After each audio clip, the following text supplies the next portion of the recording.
जय शिवराय मित्रांनो, स्वागत आहे तुमच्या आपल्या नवीन व्हिडिओमध्ये। तर मित्रांनो, आज मौजे चौदरवाडी येथे श्रावणी यात्रेनिमित्त भव्य दिव्य मानाचे पश्चिम महाराष्ट्र केसरी ओपन बैलगाडा शर्यतीचे मैदान पार पडते।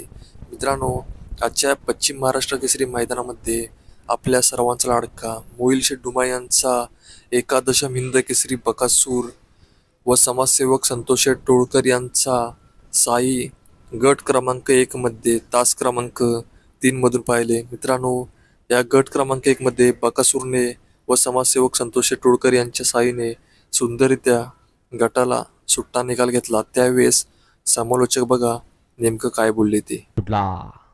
पहिला गट सुटला। श्रावणी यात्रा उत्सवानिमित्त आयोजित केलेला गट क्रमांक या मैदानाचा एक सुटला एक बाद झाला आणि एकटाच पळतोय। ज्या बैलानं अखंड हिंदुस्थानात या ठिकाणी नाव केलं असा बकासूर आणि त्यांच्या सोबत पळतोय। ज्या मालकाचा आज वाढदिवस आहे त्या मालकाचा साई। गाडी क्रमांक 1 चा निकाल आहे। तास क्रमांक 3 वर धावलेली गाडी नासाहेब प्रसन्न मोहिल शेठ धुमाळ सुसगाव या गाडीचा 1 नंबरला विजेता बैलगाडी मालकाचं त्यावरती बसलेल्या चालकाचा हार्दिक अभिनंदन। सुंदर अशी गाडी पाहिली।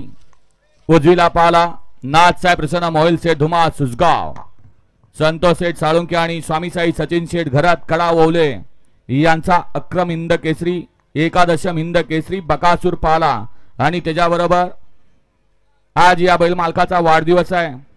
समाजसेवक संतोष शेठ टोळकर ठाणे विठावा यांचा या ठिकाणी 11 साई पाहिला। साई आणि बकासूरची सुंदर अशी गाडी पळवली। बबलू चाचानं गाडी सेमीला पात्र। या 2